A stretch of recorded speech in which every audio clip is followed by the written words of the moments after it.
Hello, everybody, and welcome to Chapter Select, a seasonal podcast where we bounce back and forth a series exploring its evolution, design, and legacy.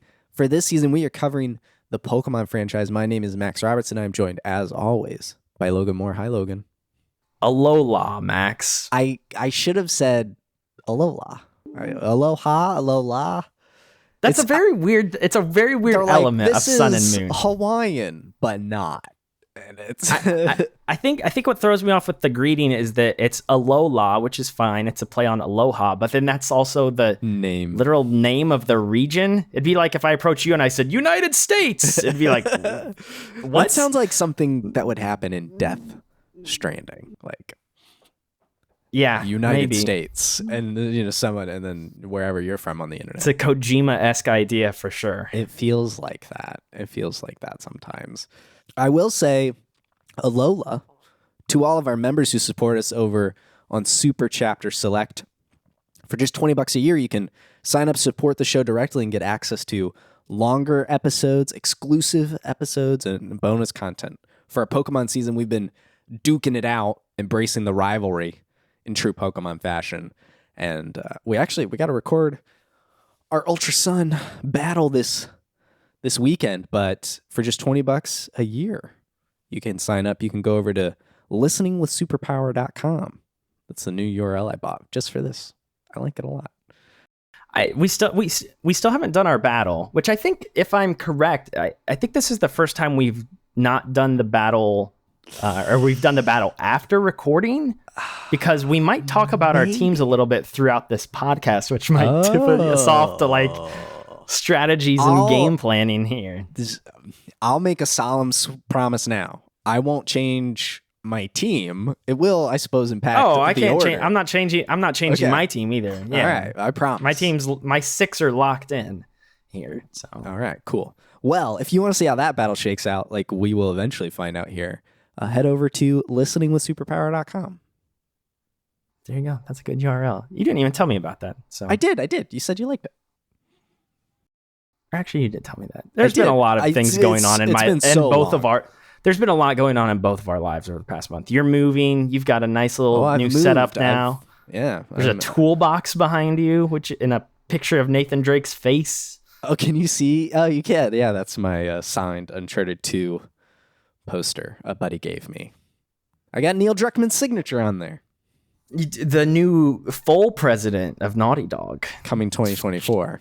I got Bruce's signature president. on there. You got to get Evan now. He might be on there. I actually haven't looked. I'll have to check.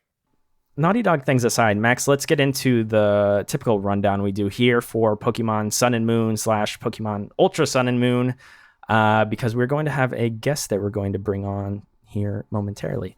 Like every other game in the series we're doing this season, Pokemon Sun and Moon was developed by Game Freak.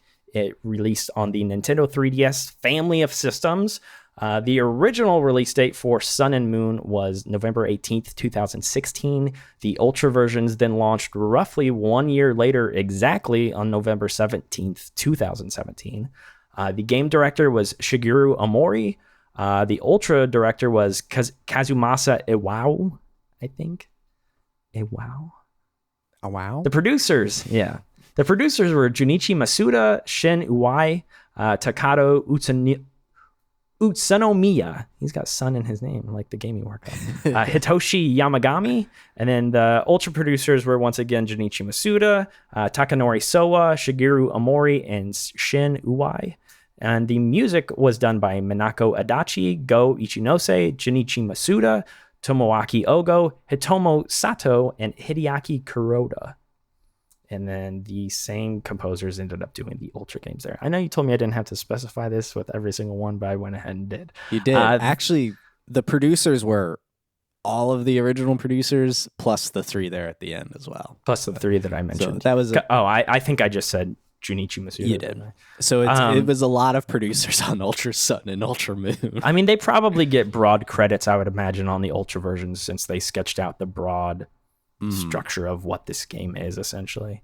The Metacritic averages for the original Pokemon Sun was an 87 out of 100. It matches Moon and Ultra Moon as well, both versions. So these scores are the same across the board. Okay, interesting. I've always wondered how they differentiate this because I know it's not always the same with all of the ones that we've been doing throughout this season. So Sun and Moon was an 87 out of 100 on Metacritic. Ultra Sun and Moon was an 84 out of 100 on Metacritic, which is, I don't know if we've done enough of these where there's like a definitive version afterwards. You know, we've got Platinum coming up that we're going to talk about. I know we've done Emerald previously, but because we played Omega Ruby and Alpha Sapphire, we didn't really dive into that too specifically. But I do find it a little bit fascinating that the definitive kind of, it's not definitive, I guess, but the expanded version, we'll say, has a lower rating. Yeah, it's interesting you say that because it makes me think, is Heart Gold Soul Silver the definitive version of Gold Silver Crystal, or is Crystal the definitive version of those games? That's an interesting question. That's a good question. Well, I mean, just looking it up here as well, Pokemon Sapphire, for instance, has an 82 out of 100 on Metacritic, and Emerald has a 76 out of 100. Weird. Which is kind of interesting because everyone talks about it. Emerald's the one that everybody hypes up for sure. Like the user score on Emerald on Metacritic, just out of curiosity, not that user score ever matters on Metacritic of all platforms, but it's an 8.9. So that's the one I feel like everybody hypes up and talks up. So curiously, though, we'll be able to talk about this more throughout the course of this episode because our guest we have brought on for the week, which we will introduce here, has actually played the base versions of the game, whereas you and I have played the Ultra versions instead. So we'll be able to talk about this a little bit more here throughout the course of this episode. And now we say Alola to our guest for this episode, which is Grant Callahan. Grant, thank you for joining us to talk about Pokemon Sun and Moon. No problem. As you all know, I think Pokemon Sun and Moon / Ultra Sun and Moon are the best Pokemon games, and we'll probably discuss that later, why I'm right. I don't know about that. You were definitely the person we had in mind when it came to tackling these games because you've sung the praises of Sun and Moon and Ultra Sun, Ultra Moon for as long as I've known you. So, well, I think when we did this season, we asked Grant, like we knew up front Grant would probably do this with us, and we asked him, we're like, what do you want to do? And we assumed he would say these two, and then he, of course, did say Sun and Moon. So it wasn't much of a shock, but Grant, give us your broad, I guess, history with these games. And obviously you think they're the best, as you've already said, but yeah, what's just your own history with these games and why do you generally like them so much? I'm trying to think of when like they came out like within my lifetime. It was 2016 college? and 17. It was 2016 and 17. So very late college. So, because I remember you came down for X and Y. Yeah, that was, I think, like 2013 or yeah, it was 2013. 13, because Ruby and Sapphire were 14. Yes. Yeah. So these were towards later in the college, and I remember reading about it every time, like, oh, new Pokemon game. And I'm just like, show me what the Pokemon are like, because I want to pick out my team. And as I was looking at, the big things that drew my attention were the Ultra Beast. And the first one was the Legio. It's the one I don't use, the jellyfish rock poison type. Yeah. But for the longest time, I was like, wow, that's cool. I wonder what other ones they're going to have. And definitely the designs on those are part of my like favorite Pokemon of all time list. But the big thing with it that I like from playing it over, I've at least played Sun and or Moon probably 12 times each version, at least, bare minimum. Each? Like so at least 24 times total with just the vanilla game. I played Ultra like maybe 5 times total between the two. Do you have a complete dex? I do not, no. I've never done a complete dex because I was like, you know what? That's too much. I've never done a complete dex in a game till I did Violet. Yeah, I did Violet's complete dex, and I did that within the first like 1 or 2 weeks it came out. But the big thing that drew me in with this game was the ambitious choice of not having traditional gyms and having something different to work towards. And then you still have your like Elite Four, which I think is a good idea to always have like a big challenge at the end. But just the idea of, hey, there's no gyms here. What are we going to do? And they give you like different things. Do I think they're all masterpieces? No. Do I think they're really good? No. Do I even think they're average? Half the time, no. But just because they changed up the formula, that's what I really appreciate about these games. I was like, good. Pokemon's now going to step out and do something different compared to these other games. And that's like the charm I fell in love with a lot of this game. And then post-game, especially in Ultra Sun and Moon, is bonkers with some of the stuff they add. But I don't know, have you... Yeah, we've done it. Okay. Yeah, if you both did it, you see spoilers for everyone else. All the villains prior to Sun and Moon all collide on this big post-game story arc, which I thought was amazing. And my, what do I want to say, second favorite Pokemon is also in this game. Which Pokemon's that? It's Buzzwole.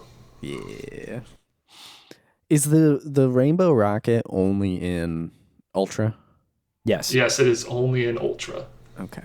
That's what I thought. So Yeah, that, and then the new forms, and then some of the changes to like the storyline and stuff like that. Where a couple new Ultra Beasts. Like, what is the Poipole, the one that you get from the? Yeah, the three new one. Poipole, Stakataka is Moon, and then Sun and Ultra is Blacepheon, whatever it's called, the clown fire ghost type. Yeah, which is really cool. Yeah, there's not a lot of. I mean, I want to talk more about this the later we get in the episode about the differences between Ultra and the base games, right?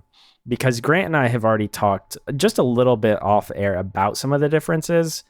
And Max, you and I played the Ultra versions, and I didn't think I mean, I'll jump in here and share my broad opinion on this game. I don't think these games are bad at all. In fact, I think these are like, if we were to rank all 10 of the Pokemon games we will be playing this season, like so far, this is in like the upper half, I believe, for me. I think a lot of what this game does works quite well in ways that I didn't expect it to originally. And the longer I played it, the more it kind of got its hooks into me, and how I started to like some of the changes and some of the different formulas that were implemented in this game.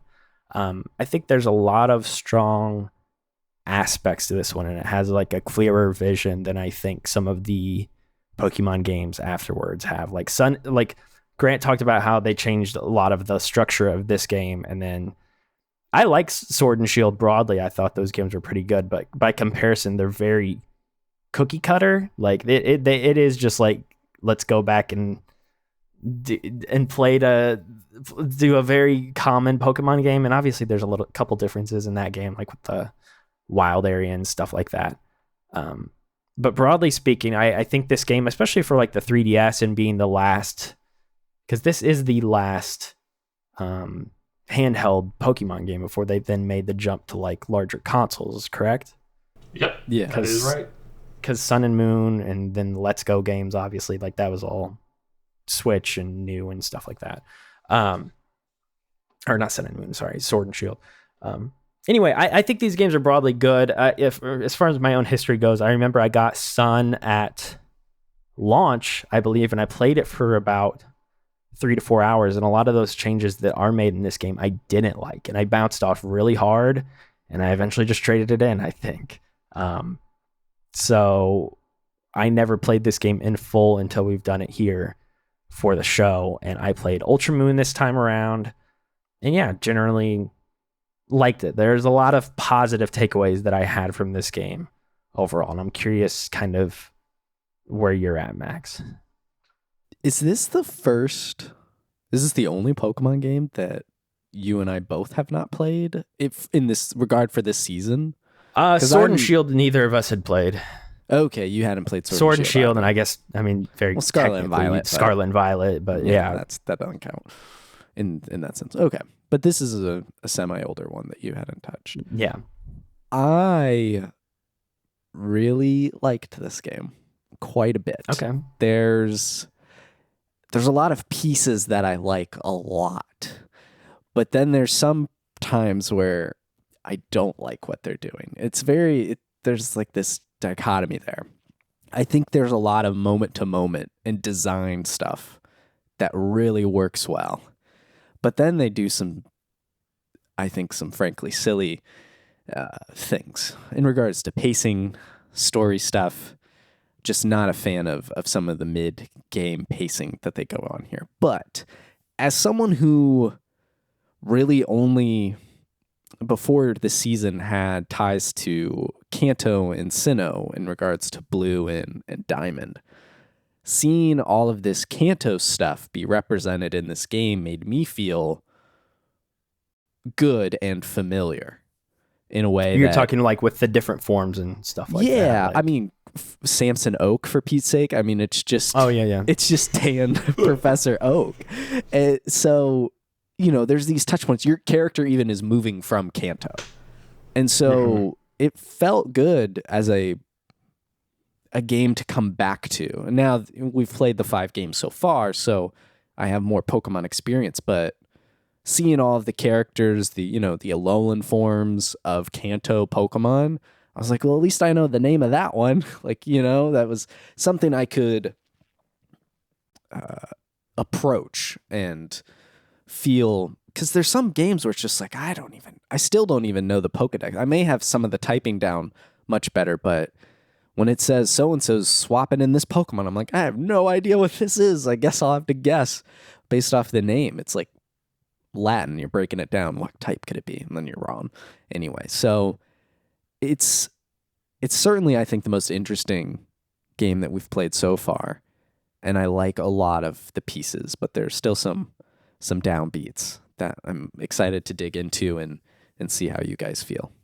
I kind of want to start this off just talking about how this game is structured in this sort of island format, because that is one of the things that is greatly unique about this, is that it's not a single continent. It is 4 distinct, 5 sort of, I guess, different major areas. Is it Aether Tower or something like that? Yes. Foundation or something Aether, like that. Yeah. Foundation, Paradise, whatever you call it. So there are 4 major islands and then the Aether Foundation area. How do you guys, I think, kind of going off of what you were saying, Max, to me, the structure of the game and the different islands, I think, sets it apart. It is kind of a win-loss thing. I think it makes it very unique, and it makes this game stand out that much more in the larger Pokemon series. But I did feel like the game as a whole was like kind of disjointed because of that. And it was really hard for me post-game. Like, when I say that I like this game, and Grant knows this, but I played about 50 hours of this game, and I went out of my way. This is the only game we've played this season where post-game, I went out of my way to get all the different totem Pokemons on all the 4 distinct islands.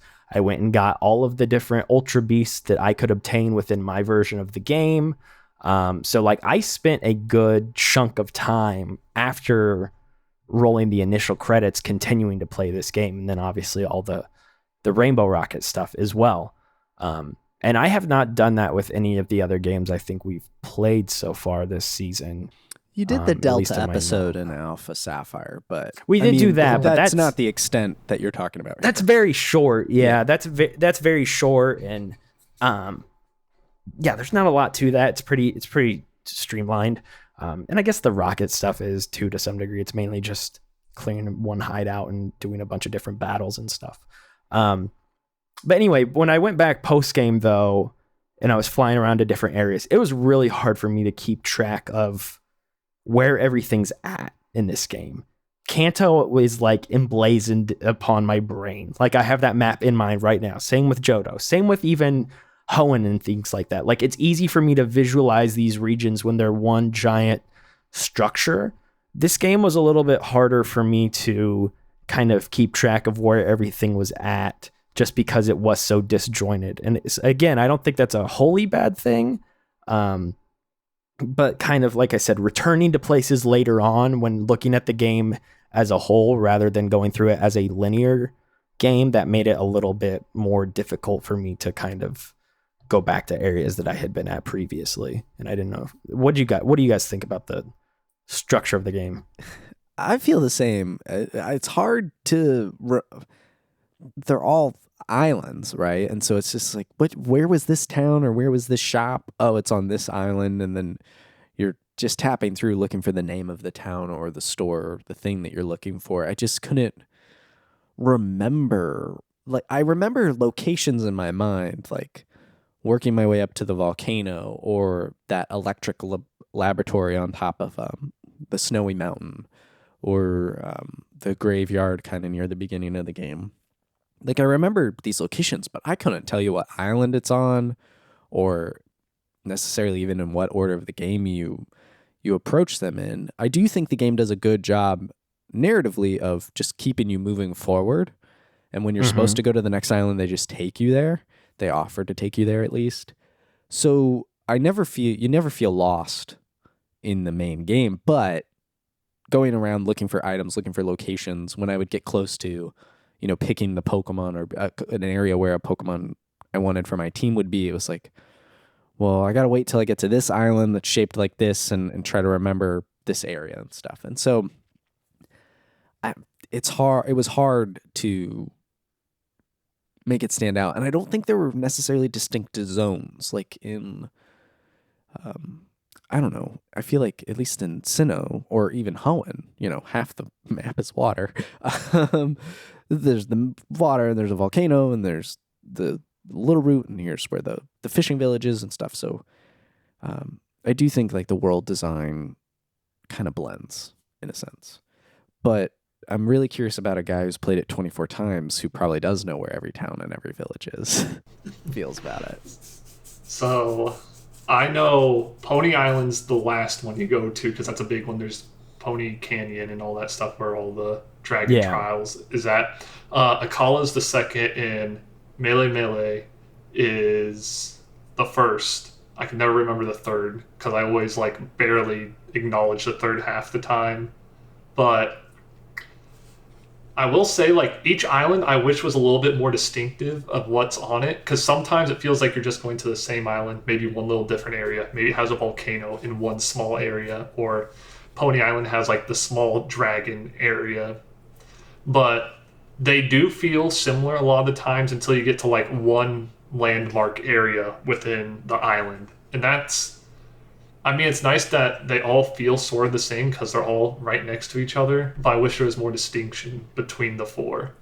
I know routes and stuff, it's pretty easy to remember because it's like, oh, if it's between, I just divide up into 4 groups and like, oh, I see route, whatever, 1 to 29. I'm not sure what the route numbers are in this game, but I'll just divide it in 4 and be like, oh, if it's between these, it's probably on this island. Stuff like that. So it's just like, remembering like, oh, the shape of this island, it probably has these routes on it. If I don't see them, like, let's just move on to the next one. It's probably there. Besides that, I think it is a little annoying just jumping between each of the islands when you're just trying to travel between them.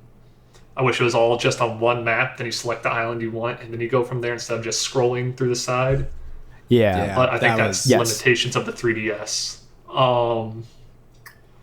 But besides that, when it comes to islands, it's cool. I think on different hardware, like a Switch, it would have been a lot better, but I think it's really innovative because they're trying to do the region similar to Hawaii, the state. They have to do islands, and that's what they're going to do.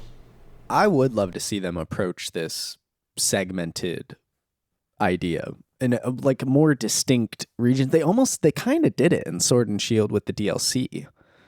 Yes, the Iron Island and... What was the other one called? The snowy place. Frozen Tundra. Frozen Tundra. Different chunks of the map that were wholly unique because it is a cool idea, but it's just, I think you're right. The 3DS just kind of cut it off at the knees to a degree. Mm-hmm.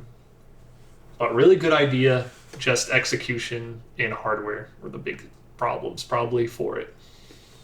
I think the thing I'll add too is like all of the different Pokemon games try to base themselves off of like one real world area. And I know like, and in recent years, this has become a little bit more overt, like with Sword and Shield, that it was clearly trying to be like England or the UK.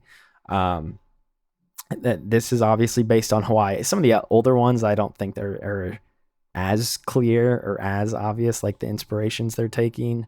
So I like that this one was more, you kind of knew what they were going for, like, from the beginning. It was very on the nose, but I liked seeing more distinctly sort of what they did with their take on a Pokemon game that would be in a Hawaiian type locale.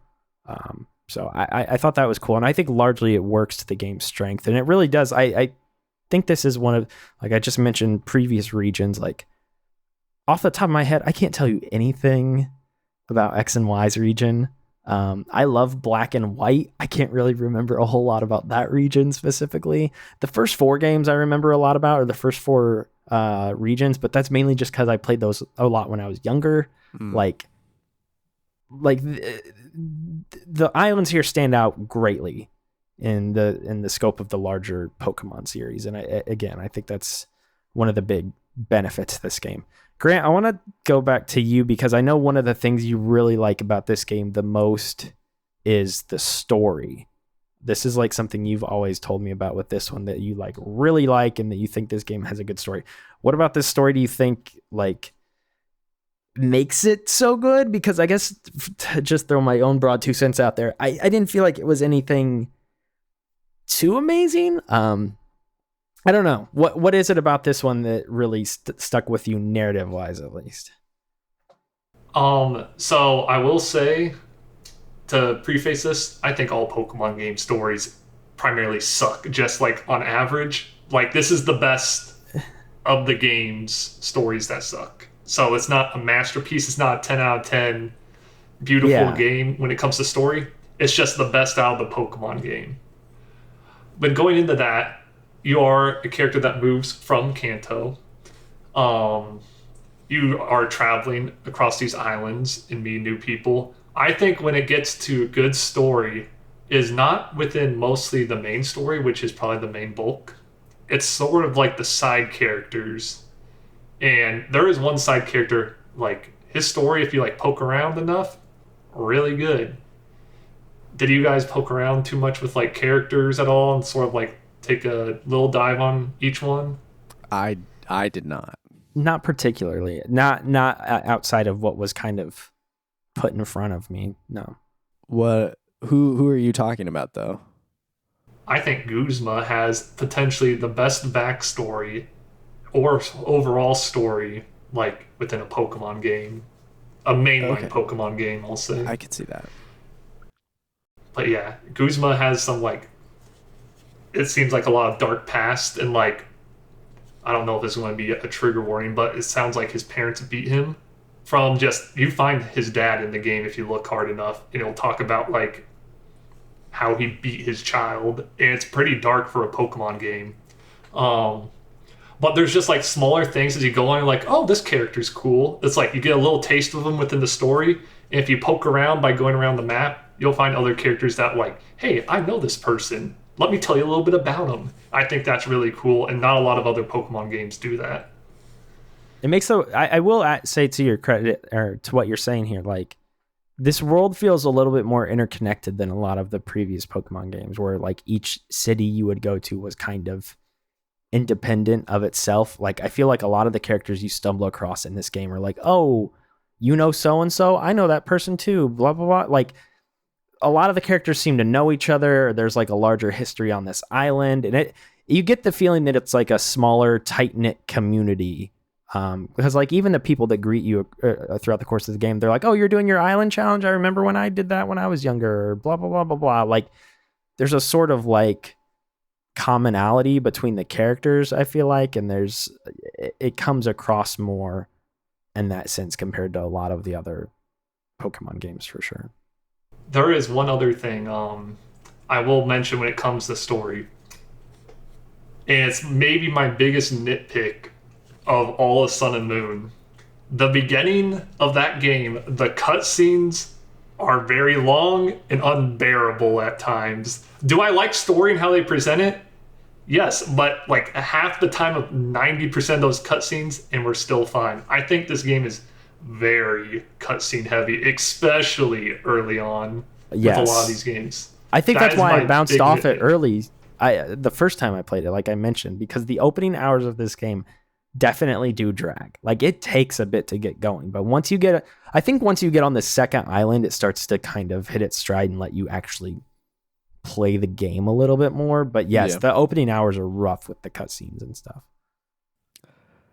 Yeah, the story here, you know, the big thing was they got rid of gyms, right? And then so you set out and you do these trials, and ultimately you've got to do some sort of mini game essentially, and then do enough of it, and then you fight a really big totem Pokemon, which is very difficult. And I kind of like that the goal of overcoming a natural obstacle, like not some trainer, not some man-made thing, but just a one with nature type of energy. It's cool. And then what's the word? I want to say dichotomy, but I already said that earlier. I was trying not to use it again. But like there's these wormholes, and there's this company that has all this technology that is but then you're in this natural world of the island and being one with nature and the energy of the sun. And I assume in Moon they talk about the moon more than they do about the sun, but the light of the region. And it's kind of this battle between, Earth and nature versus technology and advancement and diminishing those elements. I think that's pretty cool overall. But then some of the like Team Skull sucks. And I think Team Skull really drags a lot of this conflict down, because they're just swinging their arms and beatboxing and like, I'm gonna beat up a Pokemon. I really struggled with anything involving Team Skull. I will say once Guzma shows up, though, I think they are improved a little bit. A smidge. I think he's even up front. He's like, I'm gonna beat you down. And which now I guess has a really crazy context. But I think he gets better later when you go to the house, but also going to that house kind of kills the pacing. So it's this, there's good, there's bad, and they keep conflicting, and it's all kind of tangled up, and it makes me conflicted. But Team Skull just is like not a villainous team in the slightest. I thought, what was this team in Yell? I thought Team Yell was pretty bad. But at least that made sense in the world as just annoying football fans. Team Skull is just, I don't know, punks. At the end of the game, when they disband Team Skull, their costume, all that changes is the Team Skull logo goes away, and they're the hip hop punks that are other trainers that you can battle. It's just, they feel very weak. And my experience with Pokemon is there's usually some sort of major rival group that's actually doing something pretty bad, and I suppose that's the Aether Foundation, but I feel like they don't explore that necessarily as deep as well. That kind of comes and goes really quick. That's what I think it's choreographed a bit too easily in this game that like, oh, Aether Foundation is going to end up being bad. Like even what they don't really tip their hand at it too much early on. They really kind of present it as like, oh, maybe you can trust these people. These are the good guys or whatever. But like, it's just kind of obvious because Team Skull is so stupid that like there's got to be a bigger threat out there, and they're the only ones that kind of show up to make any sense to be that sort of fill that antagonist role. And I think them being revealed as the primary bad guys a little bit earlier in this story, I think would have served a better purpose in the long run, because I think once they are sort of revealed as the mother lady, I forget her name, the mother of are Lily and Gladion brother and sister? Brother and sister, yes. They are, yes. Okay. Yeah, they all have the same platinum blonde hair. It was like, yeah. Oh, I wonder if you're related. Yeah. Their mom, I forget her name, the Aether Foundation woman. I'm trying to find her. It starts with L. Louise something. Luzamine. Yeah. Luzamine. Luzamine. Yeah.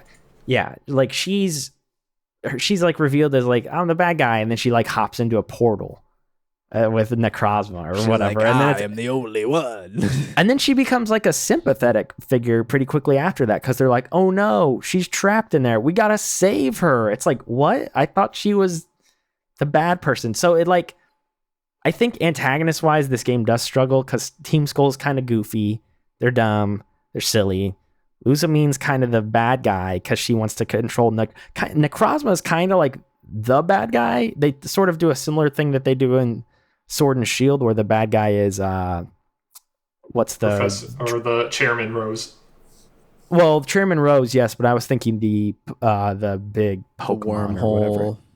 Wormhole. Eternatus. Eternatus, yeah. Like impending that, doom of the region.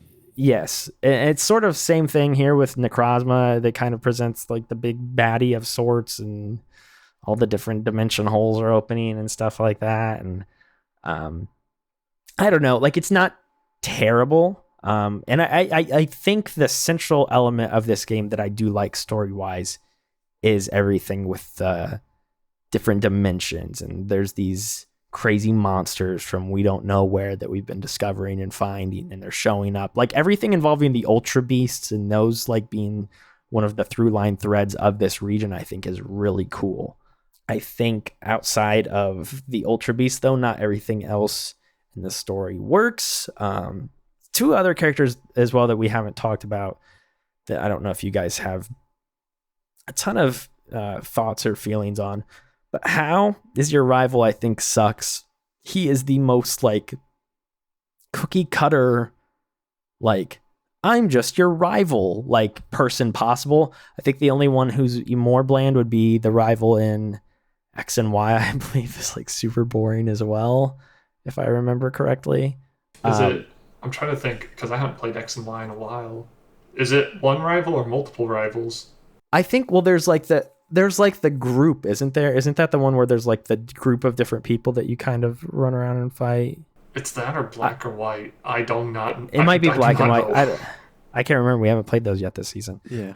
But Hao is a really weak rival. Like I just don't know. He's just happy-go-lucky. I want to be the best, and it's like that's it. Like it really. Some of these games really struggle with the rival dynamic because I think what makes the first two Pokemon games in particular so good is that your rivals are like jackasses and like you want to beat them. Like there's like actual like there is a rivalry between you and your rival. And then for some reason like Silver and Ruby onward, like they just become increasingly like you've got May or you've got whatever the boys. I always play as the boy in Sapphire. May or Brandon. Is it Brandon? Okay, May or Brandon. And then you've got like even what's the other Dawn and I was thinking of Wally too in the Sapphire and Ruby games. Wally. Like there's like this string of rivals that are just like, oh shucks, I lost. Oh darn. It's like there's no like. Meanwhile, in like Silver and Gold, it's like I'm a criminal and I'm your rival. And so I just wish they would get back to doing something like that rather than what they have been doing over the past 2 decades almost, I guess, at this point. Gosh. I feel like, yeah, rivals have been on the downswing until I believe Hop was the best nice rival you can get. You've already played Sword and Shield, right? Yeah. So I think Hop is what Hao should have been, where Hop is like, I'm going to be the best. And then he's like, holy cow, I just have main character syndrome. I cannot be the best. This guy's obviously the best. And he just gets depressed. Yeah. And he's like, I'm still going to try to be the best. He has a good dynamic too because he's got an older brother who's the champion and he has to grow up in that house kind of living in his shadow. So they do some like more interesting things with like that sort of dynamic in that game for sure. The best rival in recent years, I think, is Scarlet and Violet. What's her name again, Grant? The Goku girl? Oh, Nimona? Yeah, she's awesome. She's great. She is. She's got wild. a good energy. Yeah, she's great. She is Goku, basically. Specifically, Hao, though. I thought, I was playing this game, I was like, man, Hao's kind of lame. I think whenever the rival picks the weaker Pokemon and not the counter, that's an automatic flag to me. Like, this isn't going to be a good time because it's just a one hit. But there was a moment in the story. I think it's around the ghost house trial or whatever, when Guzma comes, they take some Pokemon away. I think it's a little Donald Trump weasel looking thing, and but Hao can't stop them. And or it was a little earlier maybe, I think at the park, Guzma's there fighting, and he tells Hao like, you know, the trials are pointless, or think about where you're at, and it hits Hal kind of, and he has this realization of like, well, what am I doing here? I just wanted to have Pokemon battles and eat my masala, but what am I doing? And I thought at that moment where he and Guzman interacted in a verbal way, not just a Pokemon battle, I was like, this is where he has like a heel turn, and Hal's gonna become a bad dude. I thought Hal was gonna like go down the Team Skull kind of evil path, but in a cooler way, and actually become your rival. And then he's like, nah, I'm just gonna be the best. I gotta give it my all. And I was like, no, because that could have been a cool moment for a lighthearted character to take a turn at the behest of another bad character, like for someone to have that inner struggle and really be a counter to your character. But I was so bummed when it didn't happen. He was like, I just have to be the best. Well, I think it's made even worse that like he ends up being the champion, or not the champion, but the final challenger to crown the first champion. Is like, and this is a larger discussion we can have here. One second before we do have this discussion, though, I just want to say, okay, best rival. We were talking about best rivals in the series. N, Black and White, kind of a rival. But we haven't played those yet. We haven't played that. And I don't. I have no knowledge of it. He's kind of a rival. I think he fills that void in those games. I don't know what Grant would think. I think whatever you want to call the rival in Silver, Gold, Crystal, the son of Giovanni. Yeah, that's the best rival. The first thing you see him do is break into a Pokélab and steal a Pokemon. Evil man. He is definitely twisted, and I think one of the best. The champion stuff, we have to talk about this. So, and this is another thing that I think this game does better than most others, is you're competing in the first Elite Four ever. You're being crowned the first champion ever of Alola. It's really cool. It makes the post game, when you're running around and people are like, oh crap, it's the champion. Like they're all acknowledging you as the champion, which is kind of cool. And the other games don't. Like, because that's what's kind of funny, especially looking again at a game like Sword and Shield, where like the champion is kind of elevated on this platform with, is it Leon? Is that his name? Yeah, Leon is Sword and Shield. Yeah, like Leon is like the most famous person within that region in Sword and Shield. And it's like, well, yeah, he's the Poke League champion, and so this game, undefeated champion too. Like, yeah, this game does this game makes it feel important when you become champion, because everybody acknowledges you as such in the post game. If you continue playing the post game for quite a bit, which I know you didn't, Max, but people will. Well, I did acknowledge. I started the rainbow. I did the rainbow. I didn't run around Alola though. Yeah, but a lot of people do acknowledge you as such, which I thought was kind of a cool thing. Anyway, this is the part where we need to discuss like the differences between the versions. And obviously, if you're listening to this episode and you heard what I said a second ago with Hal being the champion, that is not the case in the base game, because the champ in the base game, as Grant informed me before we recorded this podcast a couple of weeks ago, is Kakui, the professor, which is awesome. I think is one of the greatest things in all of Pokemon, because it's always been rumored in every game before, like, oh, there's this big professor fight. And like back when there was no internet, when we were young kids with Red and Blue, it's like, oh, after you catch all the Pokemon and everything, you get to fight Professor Oak, and he has every Pokemon. You must kill him in a gauntlet. And that was like the big rumor back then. But you never really had a professor fight, I believe, until this game. And when it's like, oh yeah, we just made this league, I'm the final trial, and I'm like, oh, this is good. Well, I think that makes sense too, like, because he's like one of the foremost authorities on all of the 4 islands. He should be the sort of final test. Instead, in the Ultra games, it's like, just fight your childhood friend again. It's like, what? I don't understand why they made that shift in the Ultra games. Like, Max, I know we talked about this a little bit briefly off air the other day, and looped Max in on this as well. And you kind of said like, who cares? You got to acknowledge though that like it is one of those things like, why would they change this for the Ultra versions? I'm not really Sure, it's one of the most unique aspects about this game, I think, that you fight the professor to become the champion at the end. Like, none of the other games does that. I don't know why they would have changed it. Narratively, it does make more sense to fight the professor. I'm with you there. That's, just narratively. Well, they drop a lot of hints throughout the whole game. Just to jump in on what you're saying there, they drop a lot of hints throughout the whole game. He talks about when he did his own island challenge that throughout the whole game. There's the whole sequence where he's a luchador fighter, and you realize it's him, but he's hiding his identity. So there's a lot of hints dropped throughout the game that oh yeah, I've done this too. I'm very intimately familiar with the island challenge, and I know how to Pokebattle and blah, blah, blah, blah, blah. But you never really see it. So for it to be fully revealed at the end of the game and you have to fight him kind of pays off all those narrative threads that they set up early, in the hours earlier in the game. So I'm not sure, who thought to tweak this in Ultra? Anyway, sorry. No, you're fine. I don't know. But when Hal stepped up, I was just like, this is par for the course, because everything I've played up to this point is essentially fighting your initial rival or your childhood friend. So it just was the same for me. And I feel like, but if it was the professor, I would have been like, okay, sure. You're the professor of Pokemon moves. It makes sense. So I didn't feel like I was missing out on a hype moment, or if the battle really would have been any different as far as from a gameplay perspective, but narratively it is different, and it would have been better just from a narrative perspective.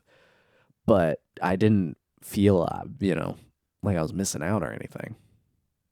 I only really have two major complaints about this whole Champion Elite Four thing. One, hey, the 4 people they pick for the Elite Four, pretty cool, except for one. You get a random golfer air lady. She's like, hello, I have been asked to travel back and fight you. So I have a question about her.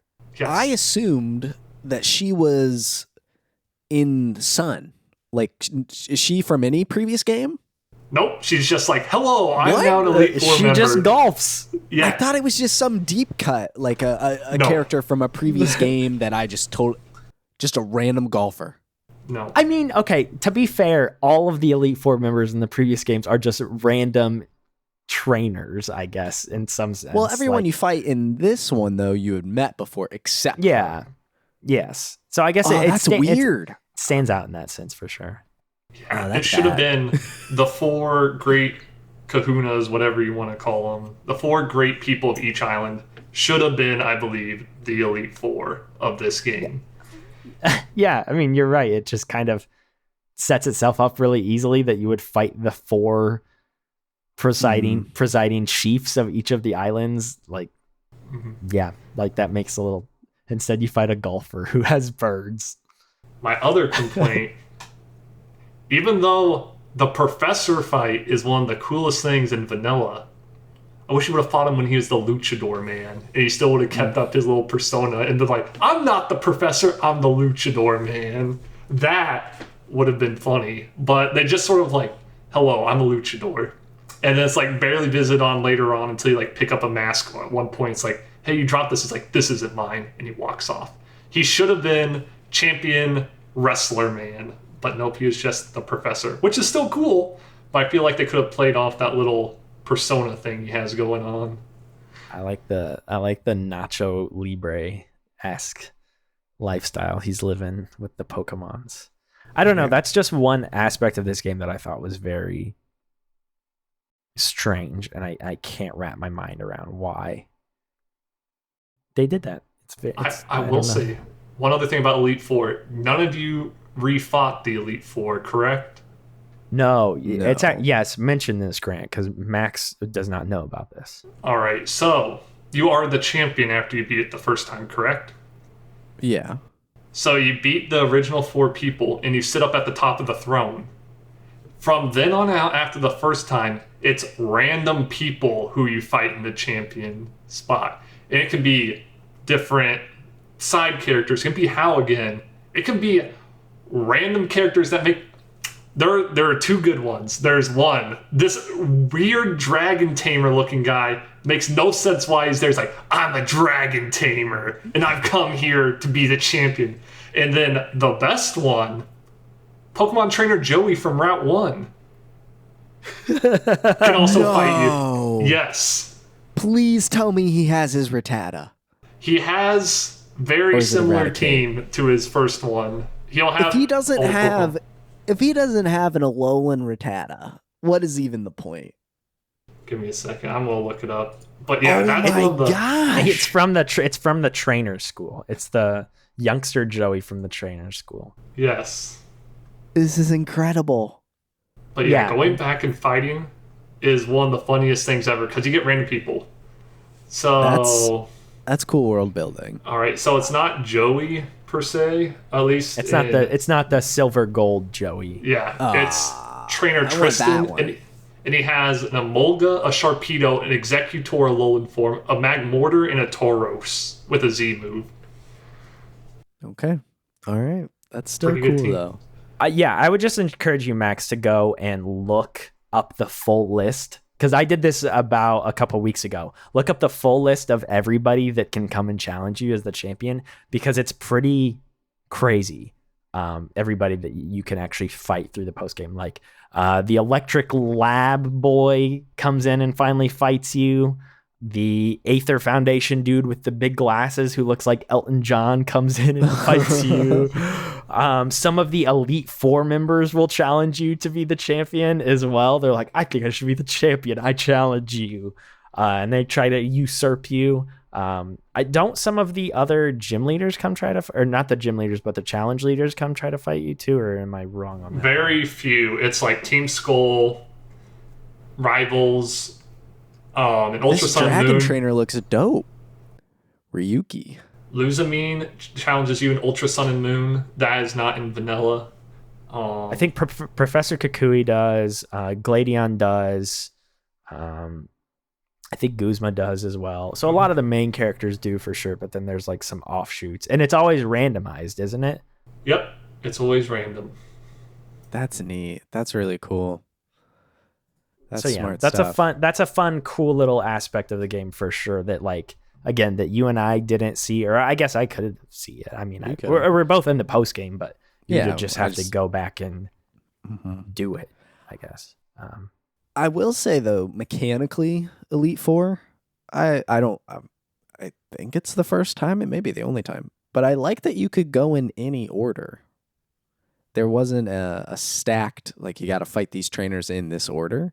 I thought it was kind of cool that you could take the approach of maybe tackling the hardest one first, based off your team typing, or go the easy route. I thought that was kind of cool that you could choose the order. I thought that was pretty neat.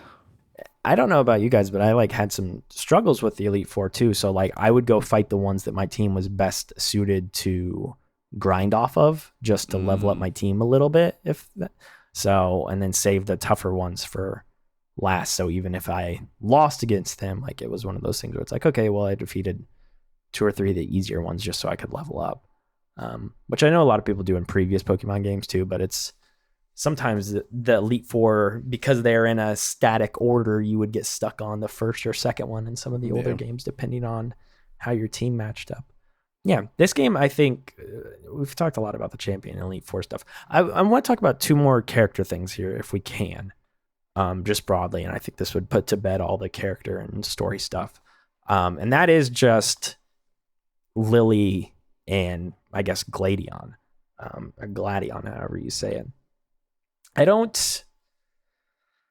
I feel like, I don't know how Gladion and Lily, I feel like are like 3 of the weaker characters in the game. Lily in particular, I feel like they really try to focus on and have her have a character arc of some sort. But at the end of the day, I feel like her character arc is, I pulled my hair back into a ponytail and now I'm not scared or something. I don't know. It's kind of not ambiguous, but it's just not, it wasn't that effective, I suppose.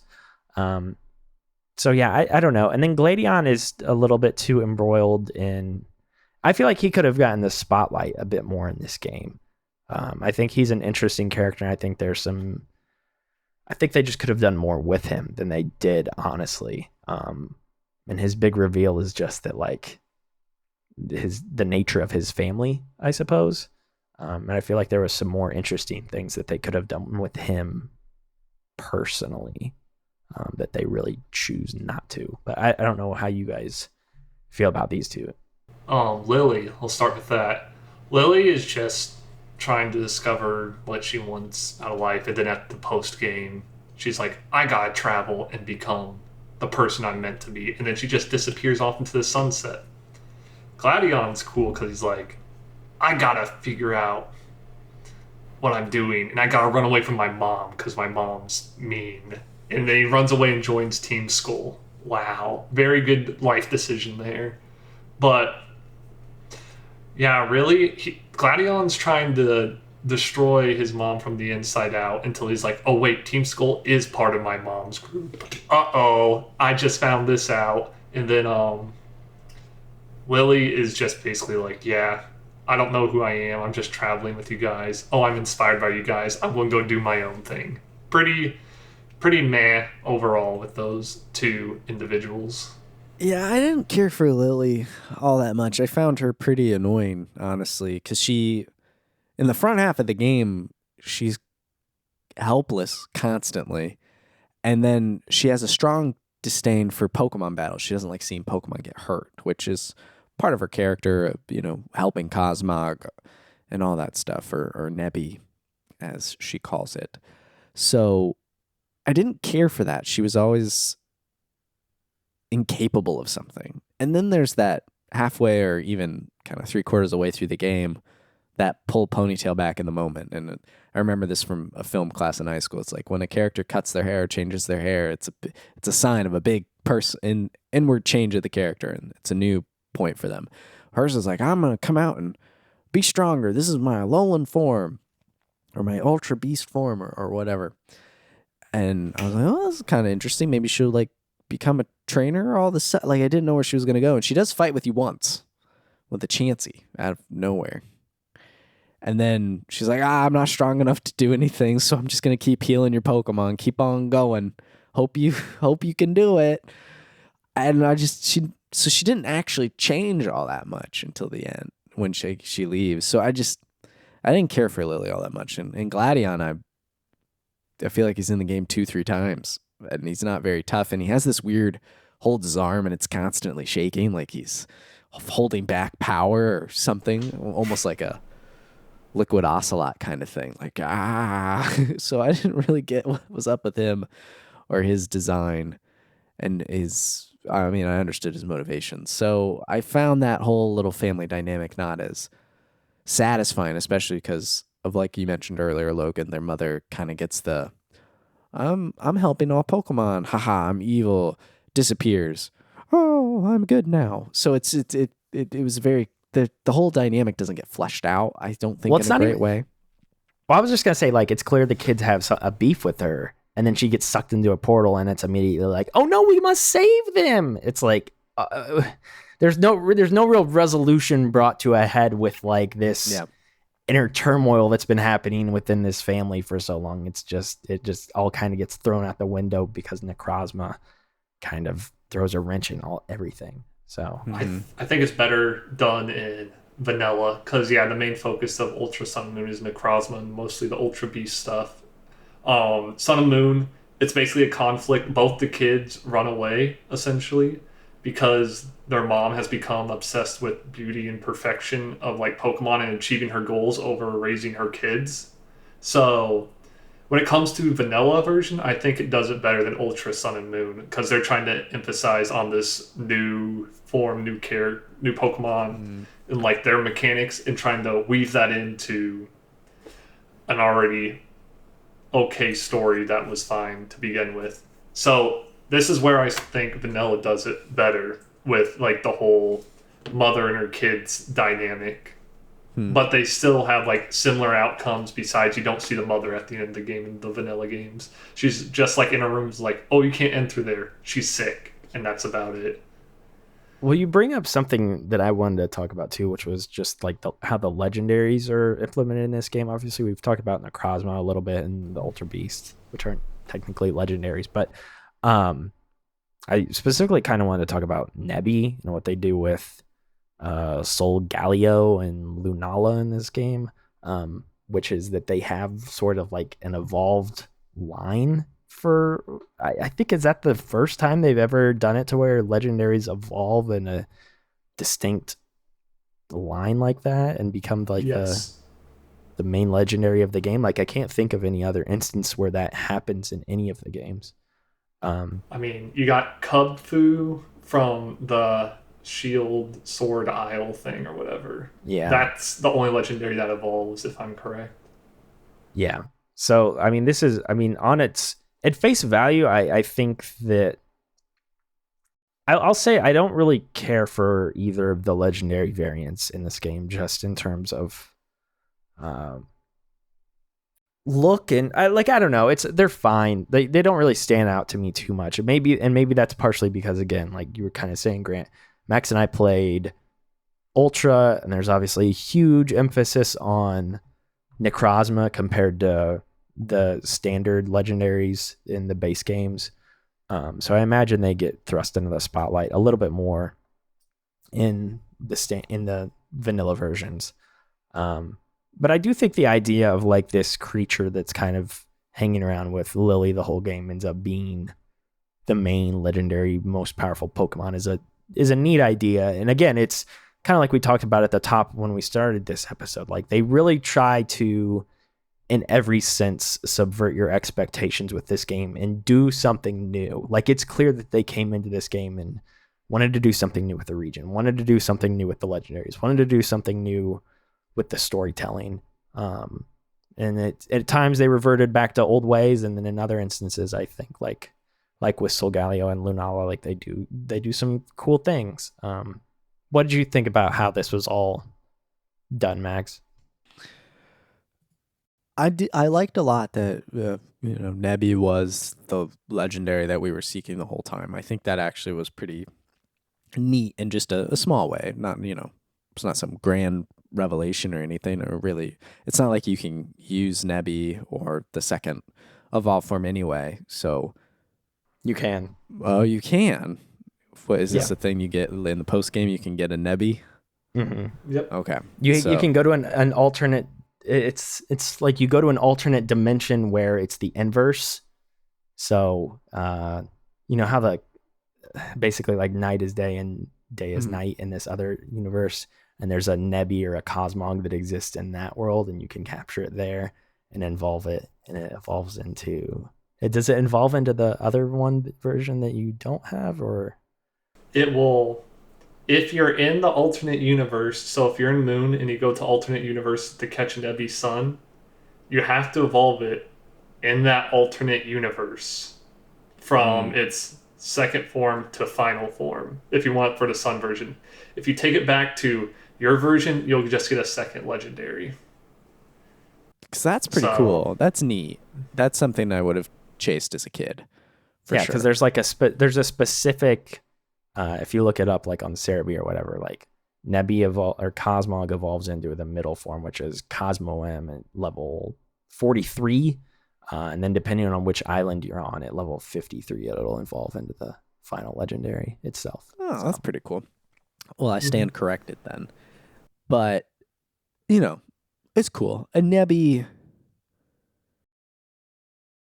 I guess I just kind of looked down on Nebby, though, because it was so attached to Lily, and I wasn't caring for that character. And it seemed mostly like a narrative thing. It's not I don't think it's an interesting Pokemon.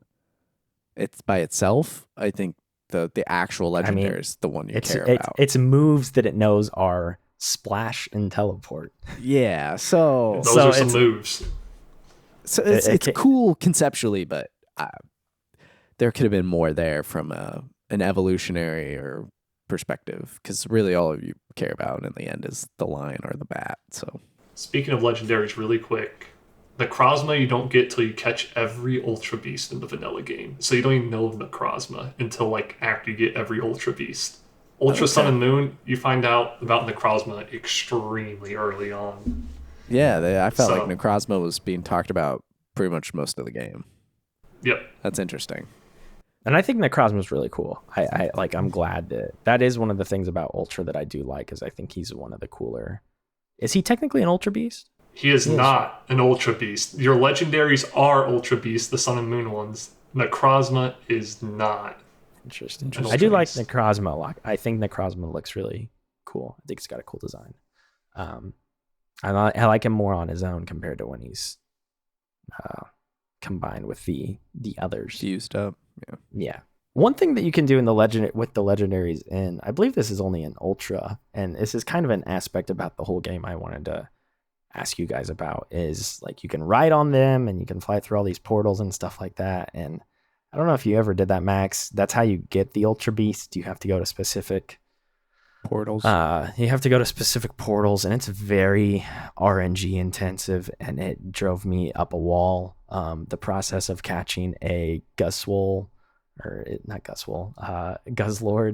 kept me up all night, and it was purely because of RNG, basically, that I was just kind of waiting to get the right one. So that was very frustrating. But I wanted to segue that into a larger discussion about just the various Pokemon that you ride in this game. There's a whole Mantine surfing bonus game. Like, they add little things like this here and there. And then obviously there are HMs in this game are replaced by 7 or 8 different Pokemon that you can ride on and push things around with and stuff like that. How do you guys feel about this system? And is this really the first game in the series that moved away from HMs fully? I can't remember if they were still implemented in any manner in X and Y.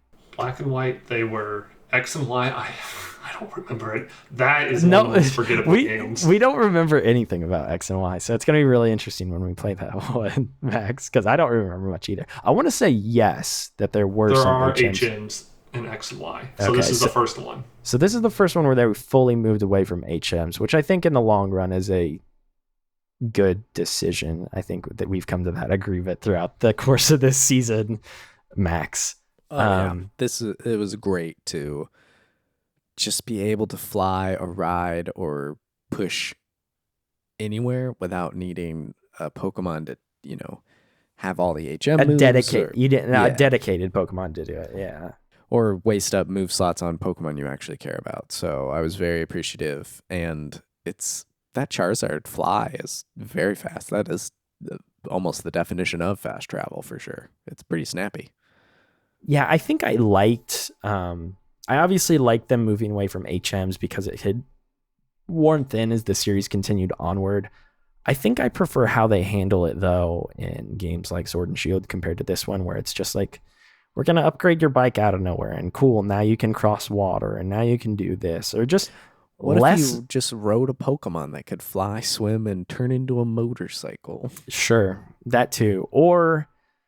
Like, I don't know. Some of these things in this game, I think, prove to me that, like when you get them a champ and you're, like, pushing boulders around, like, there's never any, like, actual puzzle element to that, I don't feel like, there was never any difficulty to it. It was just pushing them, and it was always very slow, and it was like, okay, I don't want to do this. Or when you had to get your Mudsdale and cross rocky areas or something like that, like, none of it was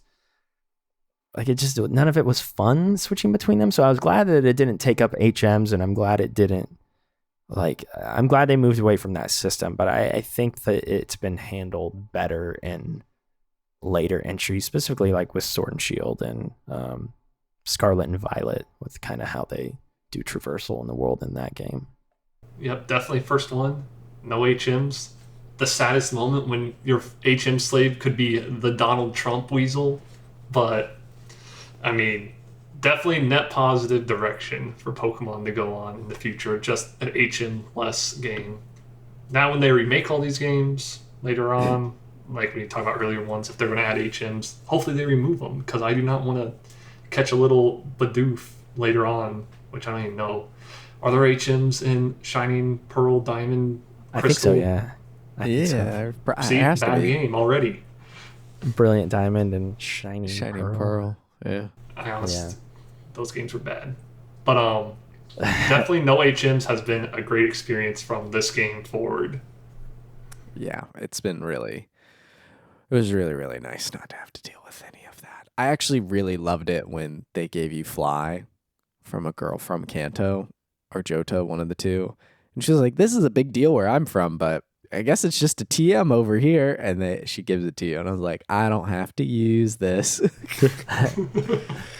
Yeah, that was a good moment. I totally forgot about that, actually. Did you spend any time Mantine surfing, Max? Other than when it forced you to? I did it the You one didn't pull time they any forced me sick to. tricks off? I did, I your- guess. But then later I was reading, I was like, how do I get, like buy battle items or certain stones or certain It's all TMs? surfing. And I was like, oh, you gotta surf. And I was like, I even Googled, how do I get battle points quickly? Without And surfing. it was like, you gotta do these surfing moves. You can get like 50 if you do the tricks all well, you can get 50 battle points in one trip. I was like, oh no. We haven't talked whatsoever about like the mechanics of battling themselves in this game, and the Pokemon. And I don't know, Max, obviously you're championing it a bit to talk about this. What did you think about Z moves, which I feel like are the really only huge difference in this game, unless I'm forgetting something else? But There's one other thing, but it's not as battle prevalent with trainers. But go on Z moves, Max, and we'll talk about SOS mechanics later. oh yeah. SOS. So Z moves. I mean, I like the idea of you can only do it once per battle, and just across your 6 Pokemon, only one Pokemon could do it, depending on who you gave the item to. So I like the idea of a very powerful move. That's cool. The cutscenes were a bit much. What I'm not, I think, mechanically a fan of is it does require your Pokemon to hold the item. And so if you want it across a certain line of moves or types, you got to give it to a bunch of different Pokemon. So I noticed that battle items weren't dropping very much in this game or around the world. And it was more collect all of these crystals. So I'm not sure I'm a fan of that side of the mechanic. But the moves themselves are fine, and it seems a simpler version versus a mega evolution or gigantamaxing. This seems just like a very clear, simple way to move forward, and I enjoyed them for the most part. Yeah, but it also was like, well, I guess they're all just gonna hold this item. And then later I found out that some of them you have to actually explore the world to get them, like the ice one and things like that. So that was interesting as well to discover. I got all of them naturally, actually. Oh, okay. I just like totally, I was like, oh, I think I have all of them. I explored the whole game apparently. And I just got all of them. Found none of the ones out in the world. I think there's only like 2 or 3. There's not a lot. There's not that many. Yeah, You get I most didn't of find them. any of them. I just walked straight lines everywhere. Kind of compared to what you're saying, I like the Z crystals because it adds a larger strategic element with it. Like you and I are, like we mentioned before, we haven't done our fight yet for this game. So in the back of my mind, I'm trying to think about which Pokemon I want to put my Z crystals on and which ones would be best to have. Like, should I just put it on one Pokemon and really lock myself into using one specific Z move in this battle and put better suited battle items on the other 5, or should I put it on a couple in case you KO my one that has my Z move on it? Like, there's a greater level of strategy here that I'm thinking about, which involves the held items, which I think can often play a big part in especially competitive battles like between us. I don't know. Well, again, you clearly explored the world more than me, but I didn't find any battle items. So it felt like everyone just got a crystal anyway. So I felt like there was no couple, choice. I feel like you I definitely have a find quick claw. some. Well, that's something. Sure, for one Pokemon. Who do I want the chance of going faster? All right, so I know your strategy for our battle now. You're equipping 6 Z crystals on all your Pokemon. That's because I don't have anything else. That's why I was searching where are these items, and there's like, you gotta go here and buy them. But you can't even buy them. That's not a bad strategy though, because I don't know, like in our battle, I'll never know when you're going to pull out your Z move and who you're going to decide to use it with. You know, it's like, whereas if I only put one Z crystal on mine, it's like I'm really locking myself into having to almost set myself up for this move at some point and using it properly. I suppose. I don't know. It just seemed like a one step too restrictive, and I felt like it was taken away from other mechanics and strategy, or at least that I wasn't engaged deep enough in surfing to find or purchase other items to up my game. So, Grant, you mentioned the SOS stuff, and you can talk about the Z moves as well if you want to. I'll talk about Z moves because I think it's broken when you allow Mega Evolution still in this game. You can have both on your team. You want to Mega Evolve your Alakazam, and then, hey, my little Pikachu over here is going to do the Super 1000 Bolt move that, like, one-shots anything. Yeah, you can have both of those. So, if you didn't know Mega Evolutions were in this game, they still are. Oh, I did know they were in the game because of Team Rainbow Rocket, which I actually thought was a very cool reveal to me because I didn't know Mega Evolutions were in the game until that point.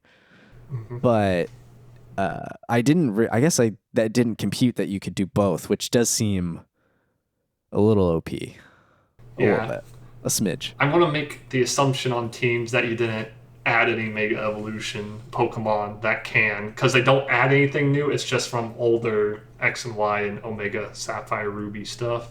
I didn't even try to do that. I don't even have another 3DS to trade between Sapphire and this to get the items and the Pokemon to do it. So I don't think you could trade the items over. The Mega Evolution Stones. How do you not have another 3DS? I almost have like 3 or 4 of them. I only have one 3DS. Gotta start scanning the Facebook marketplaces for new 3DSs like me. Oh, this man says, "Oh my gosh!" in a bedroom where he's surrounded and filled with video game things up to his eyeballs, as if he can't just go out and buy one additional 3DS. I could trade with the game. No, you can't. They don't have a trading port. You had to buy a dongle to trade the Game Boy Micro. But yeah, Megas and Z moves, too lethal of a combination, I think, competitively when you start looking at it at that angle. But the other battle mechanic, SOS battles, I think are very cool, and it's some of like the only ways you can get certain Pokemon, if I'm correct. So you have to SOS battles. It's a battle. You fight one Pokemon. You get it lower health, it's more likely, or you use items, it's more likely to call like, "Oh no, I'm dying. Someone help me!" And then a random Pokemon, usually the same species, but very low chance to be another, appears around the same level. I think there's some really cool things they did with this. Like, you could catch Toxapex pre-evolution by doing SOS battles, which is a very good Pokemon, but that's like the best way to get it. And my personal favorite, the Bagons at the beginning, you can SOS battle them, and then all of a sudden they're like, "Someone help me," and it's like, okay, a Salamence appears that's like level 5. It may be a 1% chance, but I did that, and I think it's the funniest thing ever because you're just walking around. It's like, "Hello, this is my Rowlet and my Salamence. Fight me." I think there's some really cool things they did with that. I wish they would have done more crazy things with that. But being able to like continuously fight the same Pokemon, which gets better stats the longer you keep an SOS streak on, you get higher chance for a shiny Pokemon, or in the case of Salandit, hey, I'm going to fight this one Salandit that's a male. I'm going to keep fighting and get it to call for people, and hopefully it brings a female one at some point so I can catch it and evolve that one. I think there's some really cool things with that. And just an endless gauntlet and seeing how far you can go with that is sometimes fun too. I think I've had a 78 streak before. And that's because I ran out of PP. So I was like, yeah, I will die if I continue going on. And so I ran away. You just gotta drink some water, stay hydrated. Exactly. I liked how the SOS stuff was implemented in the totem battle specifically. And this is one aspect of the game when I first played, and I talked about how I bounced off.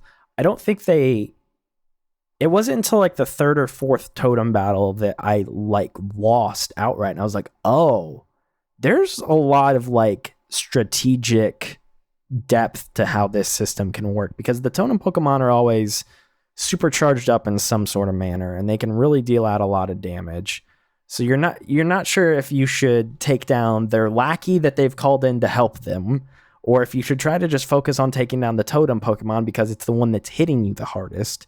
The answer more is often than not. the totem Pokemon. Sometimes I learned to take out the totem is the lesson here because it will always call back up. See, I did not. I did not care for this SOS mechanic because it. Well, I think it's like annoying. Like I said though, I think it made the totem battles actually challenging. This is the reason. One of the big reasons I like this game is I think that this is actually one of the first challenging Pokemon games in quite some time, especially coming off of Omega Ruby and Alpha Sapphire for us, Max. Those games were a cakewalk, like to the point where they were almost putting me to sleep at times. I was losing, not constantly in this game, but like I was losing for the first time in a long time in a Pokemon game. This game's hard. It surprised me and it caught me off guard. And there's a layer of strategy that you have to figure out with the SOS mechanics and the totem battles and stuff. That took a bit of getting used to for sure. And I don't think there's any right answer either to this.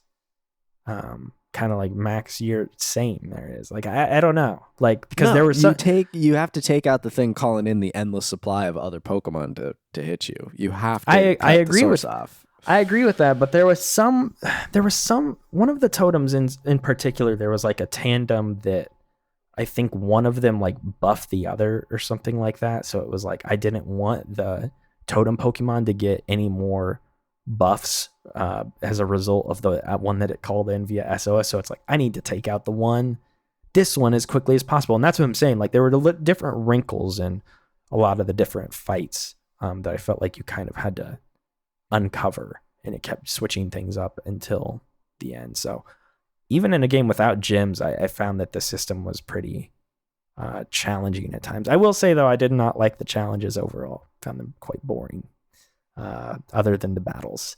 Run around the forest and find vegetables so we can make a soup. Oh, the soup lured in a big old Pokemon. Oh my gosh. Like, some of that stuff is kind of goofy.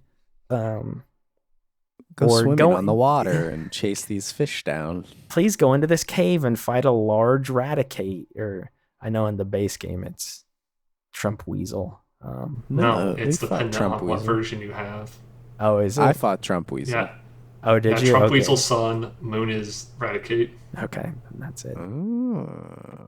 So there's also, I think the Dragon Trial's the same in the vanilla games, but in Ultra Sun and Moon, you either have the Dragon Trial or the Fairy Trial. So you fight a giant Rombi or you fight Komo-o in one of them. So that's what I did. That one was not fun. Did you fight Rombi then, Logan? I fought Komo-o. I know with totem Pokemon you can collect, it's different in the versions. I'm pretty sure the fights were different too. But if not, then... I thought there was one where I fought a Rombi, but maybe I'm incorrect on that. Maybe I'm thinking of another fight at some point in the game. There are some times, because they will call different Pokemon if you take out its side Pokemon. Yeah. I think the craziest one has always been, I'm going to fight the Dragon Komo-o. Surprise. You think I'm going to have like a little pre-evolution of me? No. Here's a Skizor. And I'm like, what? And it like screwed over my team because like, well, my fairy type's going to die from this Skizor. But I can't kill this dragon fast enough with it because I really didn't have a fairy type I was using at the time. I just brought one because like, I'll just kill it because dragons won't hit me. Big mistake.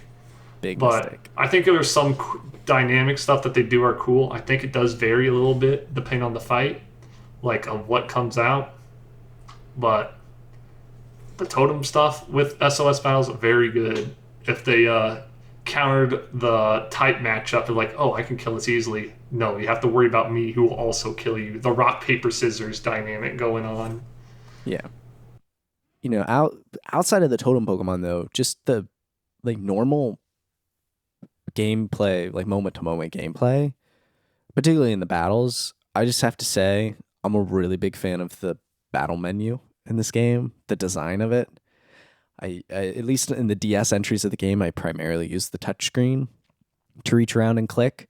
And I just think the design of having fight take up the right-hand side of the screen and then Pokemon and bag be on the left in 2 smaller sections, I think it's very visually appealing and mechanically just sound. It's easy to use. It's clear. It's concise. This game has the feature that I really like, which is after you fight a Pokemon, it tells you what is effective or not effective against it. Helps my brain out a lot. You can, drill in and see what your moves do, or, the stat of the move, the specs of it, so to speak.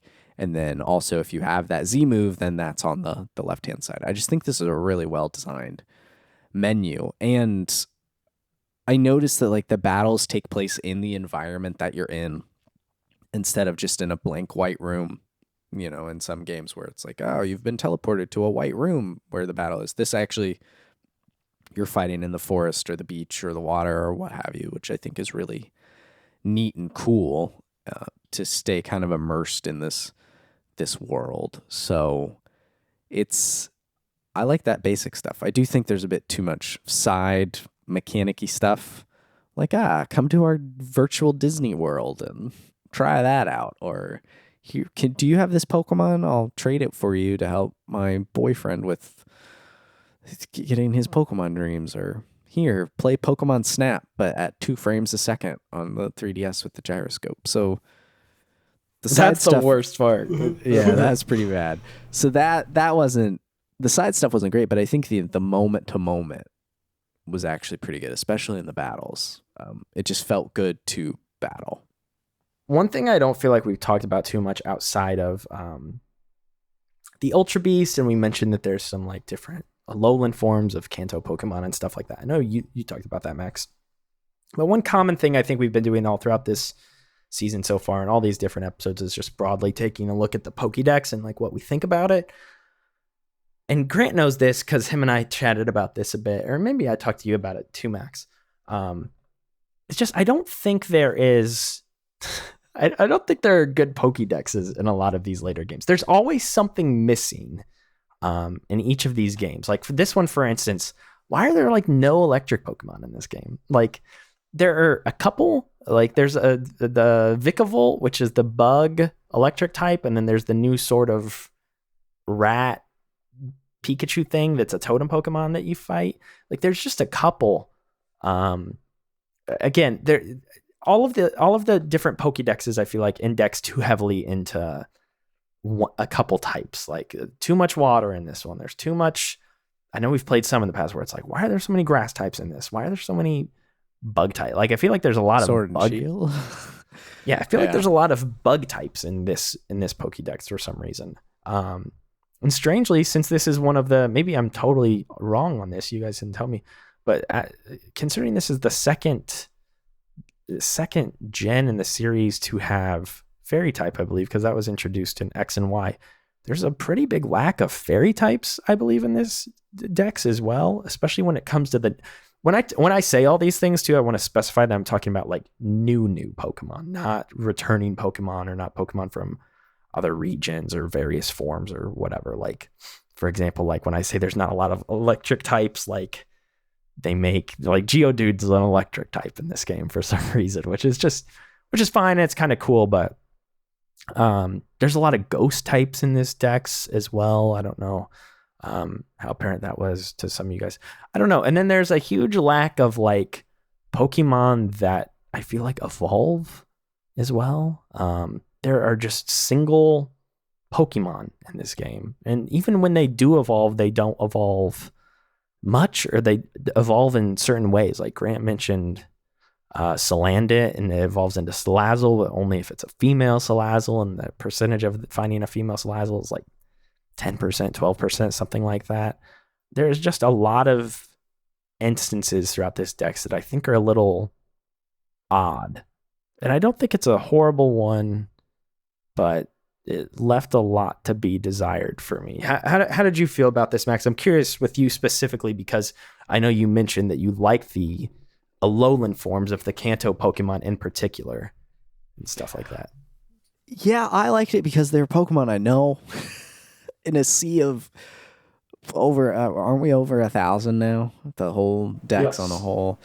Like in the sea of 1,000 Pokemon, it's nice to be able to recognize some of them and then have those be different types and visually look different.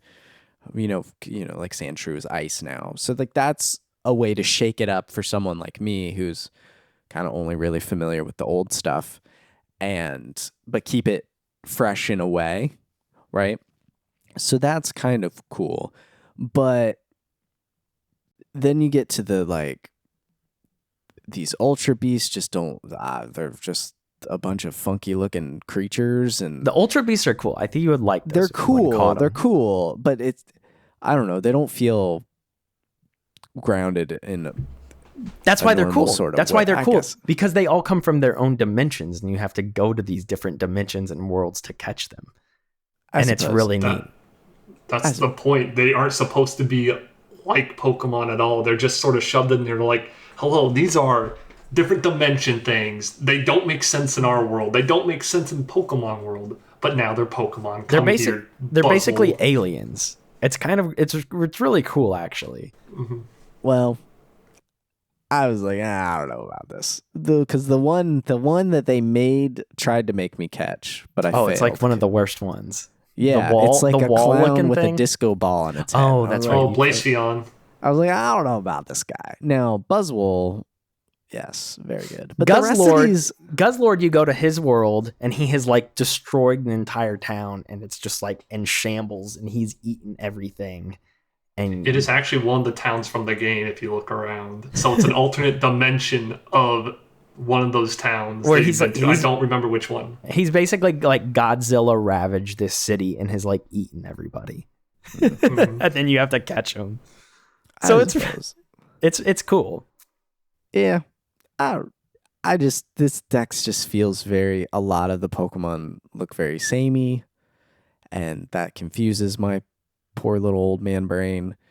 And I do think there was like a lot of ground rock type Pokemon, which was frustrating because there's a lot of water on the other side of things. So that's like I really don't want to do this because it's fairly counterable. So I wasn't thrilled with this Pokédex. Wasn't thrilled with it, which is a bummer. I haven't been thrilled in a while. There's not a lot of new water types. I do feel like they index heavily into bug in this one. One of the other things I wanted to mention too, which I kind of said before, is like how you have to evolve things in strange ways. For those that do have evolutions, like I think of Vikavolt. Again, it's one of the only electric types in the game, but you can't evolve it from a charge bug until you get to the power plant area, and then you have to specifically evolve it in proximity to the power plant. And this is also true of Crabrawler, which is like one of the Pokemon you can get earliest in the game. You can evolve it into the... Crabominable? Crabominable. But you can't do that until literally like near the very end of the game. So it's like, why are they giving you gotta this go to a snowy place? Yeah, you got to go to a snowy place, and you don't get that until near the end of the game. So it's just like there's weird decisions like that made kind of scattered throughout this Pokédex that I don't understand.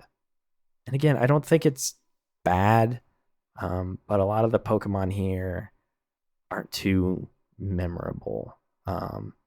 I do have to ask you though this Max, what starter did you choose? Well, I thought we might talk about our teams after Grant shared his thoughts on the Pokédex, but I think we all chose the same starter. I think we did. We all chose Rowlet, I believe. Yeah, I chose Greninja. Oh, and Base Sun. Ash's Greninja. I tried to do that, and it's like, you have to have Sun. I was like, this is stupid. I played this demo for nothing. Yep. I got Rowlet also. But I usually get Poplio. I'm a Poplio fan. Rowlet I chose because I was like, you know what, I'll do this. And then later on I was like, I have a Greninja, so I have my starter. There's a Pokemon that I want that's also Ghost Grass. So screw it. Buy Rowlet, no more. I hate the Poplio. I think it has... The final form is cool. The beginning form is cool. The middle form stinks. How this little clown-looking seal doesn't evolve into a super clown seal, but instead some fairy mermaid beyond me. I think it's a dumb design choice, but when I'm like, wow, this mermaid thing, I wonder what it evolved from. Oh, a clown? Very dumb. But the typing, very cool, water fairy. I really like that. So a lot of the times I'm like, well, there's my fairy type. I'll just use this. That actually is probably the most interesting final typing for the starters here, I think. Because Grass Ghost is another Pokemon. It's not necessarily particularly unique, and then Fire Dark is I like that. Old Faithful. My favorite thing about what is it? Oh my gosh, is it Incineroar? Incineroar? Yeah, my favorite thing about, I don't know why I can't remember his name. My favorite thing about Incineroar is that it's a wrestling cat thing. So in your mind, you'd be like, "Oh, this is firefighting," and they're like, "No, it's dark." And it's like, no, it's a heel. This makes no sense to be dark because firefighting is like the default fire evolution line, and they created He has dark fur, so it's a dark Pokemon. But I think there's an argument to be made that Incineroar, more than any other fire starter, should be a fighting type first and foremost, more so than anything else. Especially giving the Smash Brothers edition, around. Well, it's got like wrestling moves and stuff. Oh yeah. So they're like, no, it's dark. It's like, okay. I'm trying to think of all the firefighting types really quick. There's Infernape, Blaziken, Emboar is the other one. Yep. And then after Black and White, they went to Delphox. Delphox is different, yeah. So yeah, they had 3 firefightings in a row. Skipped one, and this design-wise looks like a firefighting. But I think it's funny that it's dark, and they're like, yeah, this Pokemon's basically a heel character from wrestling. I'm like, that's pretty cool. Also, shout out to the long neck Executor. I have to give that a shout out. It's great. Always Grass Dragon, good type. Also, the Delmise, the anchor's really cool. I wish I wanted to catch one, honestly, but it's so hard. But again, hard. It's a ghost type. Why is it a ghost type? Well, it's a ghost. It's ghost grass. It's like, why? It's ghost grass, and then its ability makes steel moves hit like it's a steel type. So it's almost like 3 types. But then you have to catch it in water. Yeah. Don't ask questions. It's so strange. I don't know. Yeah, the dex isn't terrible, but obviously we need to talk about music, but I know that's one of the final things we tend to do, or to kind of we'll talk about music here, and I know you want to talk about performance as well, Max. What do you guys think of the soundtrack in this one? Because I thought it was largely pretty darn good for the most part. Oh, I was so worried. The way you were talking there, I thought you were going to say it was fine. It's really good, I think. No, this soundtrack dope. It's very good. This soundtrack's great. Definitely best villain, evil team theme of all time when it comes to bosses. Guzma's theme, hands down the best out of any single evil team theme, in my opinion. I took notes specifically. I could see why you like this game so much, because there was Akala, the island town there. Persona trumpet vibes straight up in Akala. I was like, this is some Persona music. And then there's the coffee shop song when you go to the coffee shop. And I was like, this is Grant music. I think this soundtrack's very diverse for a Pokemon game. And I don't think I've heard anything quite like it that we've played so far. Maybe Scarlet and Violet, but it has strong songs, but not different. This has different genres of music and types of music and uses different instruments. I noticed, for me in particular, the observatory up at the top of the mountain, that's straight Battle Network Mega Man kind of vibes. Like they fit the environments really well. Even even Team Skull, as annoying as they are, their music fits them in that way. Dulce, the guy from the alternate dimension, they have their own unique theme. This game's pretty dope. And they got this electric guitar battle theme, Janutsi Masuda coming in again. So I really like the soundtrack. I think it's awesome.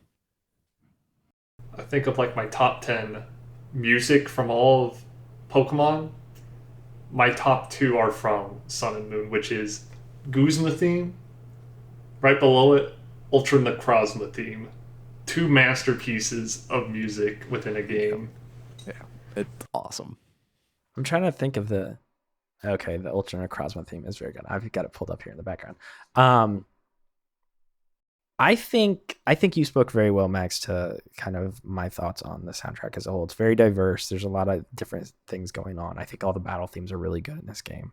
And obviously, I'm a sucker for when you get to the Rainbow Rocket stuff in the end and they start doing the new versions of all those themes from the classic game, like the Rocket Hideout theme while you're in there. It's really cool. The whole Rainbow Rocket episode thing there at the end is a really, really neat tribute to just the entire series, which I really liked. And I know we haven't talked about the episode in particular too much, but I think what's really cool about that in particular is that the Pokemon series often doesn't acknowledge itself as a whole too often. Every game sort of feels kind of siloed, and like they'll make references here and there, you know, to like, oh, I'm from Johto or I'm from Hoenn or something. Like you'll run into random characters like that. But I feel like this game, it really kind of leaned into acknowledging the larger Pokemon world more so than a lot of others. And the Rainbow Rocket stuff at the end, I mean, obviously does that very blatantly and very on the nose by bringing back all the old characters and stuff like that. But I kind of wish the series did that more often as a whole, you know, like it makes it that much more special to people like myself. I know you've been playing forever too, Max, but I know you took a long break, but Grant and I have largely played every single mainline Pokemon game that's come out since the 90s. It's only because some of these later entries here, like with Sun and Moon, where I didn't play them at launch. And I think it's really, yeah, like there's almost a 30-year history of Pokemon at this point, and I wish these newer games would do more to kind of acknowledge everything that's come before. So yeah, we were talking about music, and I spun it off into something else, but yeah, I don't know. That's a cool aspect of this game. You should do it more in the future. There's some more stuff you can do. So Rainbow Rocket's not the only returning characters in this game. Let me pull up the list, because I can tell you Red, Blue, and Cynthia are in this game. Yeah. Well, they're all in like the battle area thing that you mentioned to us, right? Yes. You can have about any character you can think of. Hey, remember, I'm pretty sure this is a Hoenn leader in here. There's just like random leaders and stuff. Where to go? Wally's in the game, I know, as well. From Sapphire and Ruby, Red is in it, Blue's in it. I mean, even like you mentioned, Max, like with Samson Oak, it's like that's a cool callback. Being like, okay, cool. Or is that Oak himself? That is not Oak. That is Samson Oak. It's supposed to be a play on Alolan forms. It's Alolan form Oak. Okay, that's the joke. I thought it was like his brother or something like that. But even that, like that's another reference to the larger series that's very on the nose. Oh, very on the nose. That I liked a lot. So yeah, more games should do this. There's a long history of characters, and I feel like the only thing that transitions from game to game is just the Pokemon, and now that even doesn't happen all the time. All that much. Restore the national dex. Hashtag restore the national dex. Yeah, this is the last Pokemon with a national dex, because then afterwards they're like, no more. Dexit begins.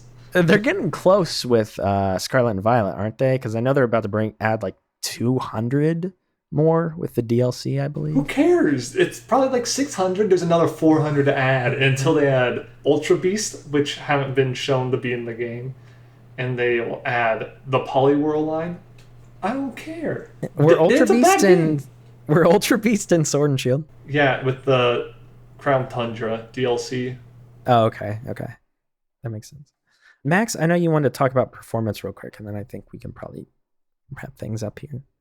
I wanted to give credit where credit is due. We've played Alpha Sapphire. Didn't run so hot all of the time, and I know X and Y doesn't run. Prepare for X and Y. Oh, yeah. So and then Scarlet and Violet did not, and I don't believe has been fixed yet. So it's that is a rough from a performance, and even Sword and Shield had its issues. But credit where credit's due. This game actually ran fairly well. I think that was Game Freak coming to terms with the 3DS and really understanding the hardware at the end of their run with it. And really the only time I noticed major performance hitches was in those totem Pokemon battles, double battles. Basically, anytime there was more than 2 Pokemon on screen, it definitely chugged, which is a bummer, since totem Pokemon were a vital part of the narrative and pushing things forward. But outside of that, it did run really well, which I can't say for the rest of, these more modern games. So I did want to, give credit where credit was due, because I do think it's silly that there's no 3D in the game, though, on the 3DS. I always find it silly when 3DS games had no 3D, but if you turned 3D on, it definitely would have died. So I get it. Yeah, I forgot that down the line they just started completely foregoing 3D. There's some games that even say on the front, playable in 2D only. I think this is one of those, yeah, for sure. I don't have the box near me. Mine's right behind me, but I don't know where. It's in a bag of some sort. Do you guys have any last second things you would like to say here before we wrap up? Any last minute thoughts? Actually, I'll do this. Grant, make your case on why you think this is the best of the best. You need to do this. All right, best of the best. Changes formula for the better. You get, in the vanilla game, a challenge against the professor as the final boss. Why it was changed in Ultra Sun and Moon, I don't know. I'm usually an advocate for the vanilla games in this series. Definitely difficulty spike has jumped quite a bit. I do think it is the hardest of the Pokemon games. I don't think it gets any harder than this, especially on Ultra. When you fight Necrozma, that's a pretty hard fight if you aren't prepared. And you might have to do some grinding if you have a terrible team. Removal of HMs, great decision. Last national deck, so this is the most complete Pokédex, I would say, out of any Pokemon game. All the ideas when it comes to Ultra Beast and involving a new dimension, I think, are implemented well with the Pokemon designs. I do think they capture the Hawaii essence well within this game compared to other games. It's not as done well because Black and White's like New York, and Kanto and Johto are like Japan. Hoenn, I forget what it is. Hoenn is also Japan. It is? Oh, wow.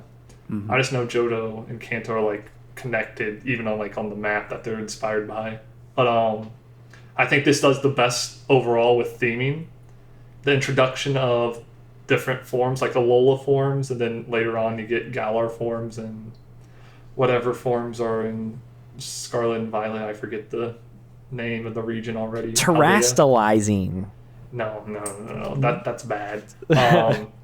Being able to mix and match mechanics from previous games, so Z moves and Mega Evolutions, very cool that they have them together because they remove previous different mechanics in games come on later because you get Gigantamax and then that's removed for Terastallization. Definitely callbacks to a lot of characters as we talked about. Rocket teams, earlier Red, Blue fights, Cynthia, stuff like that. I think some of the music is all over the place, but it's the best music of all because the genres, they do well in each of them that they do. I think the only big thing is beginning truck through, which, these games are not meant for adults half the time. It's for a younger generation.